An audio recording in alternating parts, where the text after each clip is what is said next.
Welcome students.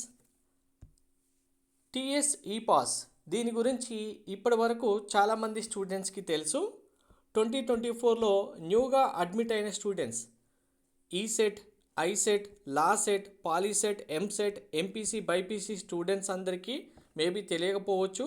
కానీ ఈ pass అంటే ఏంటి, మీరు అప్లై చేయడానికి లాస్ట్ డేట్ ఏంటి, అప్లై చేయకపోతే ఏమవుతుంది అనేది మీకు క్లారిటీగా చెప్తాను. అలాగే మీరు 2023 వరకు అడ్మిషన్ తీసుకున్న స్టూడెంట్స్ అయితే ఎప్పటి వరకు అప్లై చేసుకోవచ్చు, రెన్యువల్ ప్రాసెస్ ఏంటి అనేది క్లారిటీగా ఒకసారి చెప్తాను. ఓన్లీ 10 డేస్ మాత్రమే టైం ఉంది. ఈ 10 డేస్లో మీరు ప్రాసెస్ కంప్లీట్ చేయకపోతే కాలేజ్ యొక్క ఫీజు టోటల్గా మీరే పే చేయాల్సి వస్తుంది. సో అవేంటి అనేది 1 by 1 ఇప్పుడు క్లారిటీగా చెప్తాను. వీడియో స్కిప్ చేయకుండా చూడండి, లైక్ చేసి తప్పకుండా షేర్ చేయండి.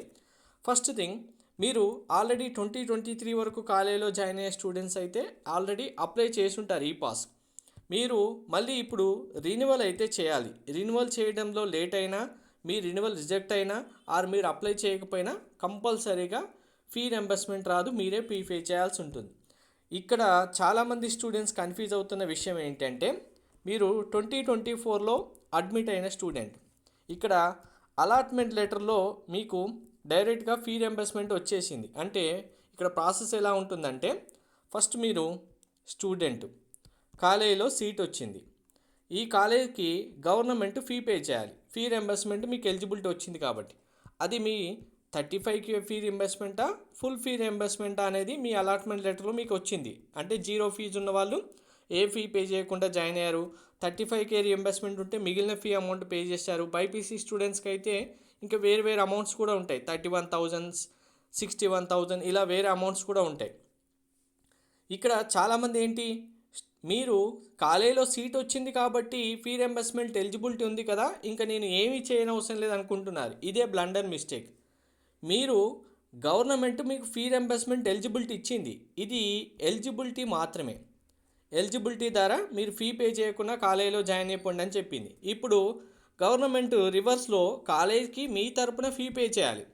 మీ తరపున గవర్నమెంట్ కాలేజీలో ఫీ పే చేయాలంటే మీరు ఈ టీఎస్ ఈ పాస్ వెబ్సైట్లో కంపల్సరీగా అప్లై చేసుకోవాలి. అప్లై చేయడం లేట్ అయినా, డేట్ అయిపోయినా, మీ ఫామ్ రిజెక్ట్ అయినా టోటల్గా కాలేజ్ ఫీజు ఎంత అయితే ఉంటుందో అదంతా మీరే పే చేయాలి. దీనికి సంబంధించి మీకు కొన్ని డీటెయిల్స్ కూడా చూపిస్తాను చూడండి. ఇక్కడ పోస్ట్ మెట్రిక్ స్కాలర్షిప్ అని ఉంటుంది. దీన్ని క్లిక్ చేస్తే మీరు అదర్ స్టేట్స్ ఎక్కడైనా జాయిన్ అయిన స్టూడెంట్స్ అయినా మీరు రిజిస్ట్రేషన్ చేసుకోవచ్చు, అప్లికేషన్ ఫామ్ ప్రింట్ తీసుకోవచ్చు. తర్వాత మీరు ఫ్రెష్ రిజిస్ట్రేషన్ అంటే 2024లో ఏ అడ్మిషన్స్ కోసం జాయిన్ అయిన స్టూడెంట్ అయినా సరే మీరు అప్లై చేసుకోవడానికి ఇక్కడ ఫ్రెష్ రిజిస్ట్రేషన్ ఆప్షన్ ఉంది.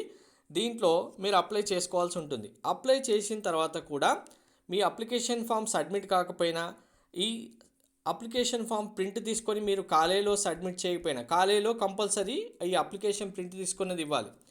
అండ్ కొంతమంది స్టూడెంట్స్కి బ్యాంక్ అకౌంట్కి కూడా మీకు వస్తుంది కాబట్టి అమౌంట్ అనేది ఫీ రింబర్స్మెంటు. ఎవరికి అంటే ముఖ్యంగా ఓసీ, ఈడబ్ల్యూఎస్ స్టూడెంట్స్కి బ్యాంక్ అకౌంట్కి ఎటువంటి అమౌంట్ రాదు, ఓన్లీ ఫీ రింబర్స్మెంట్ అమౌంట్ డైరెక్ట్గా కాలేజీకి వెళ్తుంది. మీరు ఇంకా బీసీలో అన్ని కేటగిరీస్, ఎస్సీ, ఎస్టీ స్టూడెంట్స్ అయితే కనుక మీకు హాస్టల్ అండ్ మెస్ ఛార్జెస్ అనేవి ఉంటాయి ఇయర్లీ, అవి మీకు అకౌంట్లో పడతాయి మైనారిటీ స్టూడెంట్ అయినా సరే. సో మీరు బ్యాంక్ అకౌంట్ కూడా అప్లోడ్ చేయాల్సి ఉంటుంది. ఆధార్ కార్డ్ కంపల్సరీగా మ్యాచ్ అవ్వాల్సి ఉంటుంది. ఆధార్ కార్డ్ మ్యాచ్ కాకపోయినా మీరు రిజెక్ట్ అవుతుంది. అలాగే మీ దగ్గర గ్యాప్ ఉండి, ఈ అకాడమిక్ ఇయర్లో గ్యాప్ ఉండి గ్యాప్ సర్టిఫికేట్ అప్లై చేయకపోయినా క్యాన్సిల్ అవుతుంది. మీ సర్టిఫికేట్ వ్యాలిడిటీ కరెక్ట్ లేకపోయినా క్యాన్సిల్ అవుతుంది, రిజెక్ట్ అవుతుంది. ఇక్కడ రీఅప్లోడ్ ఆప్షన్ ఉంది. ఆధార్ కార్డ్కి రీఅప్లోడ్ కావాలంటే చేసుకోండి, పాస్బుక్ కావాలంటే పాస్బుక్ చేసుకోండి. ఎడిట్ ఆప్షన్ మీకు ఇప్పుడు 2024 అప్లై చేసే వాళ్ళకైతే ఇవ్వలేదు కాబట్టి కరెక్ట్గా అప్లై చేస్తేనే ఫీ రింబర్స్మెంట్ వస్తుంది. ఇందులో మీకున్న డౌట్స్ ఏమైనా ఉంటే కామెంట్లో మెన్షన్ చేయండి.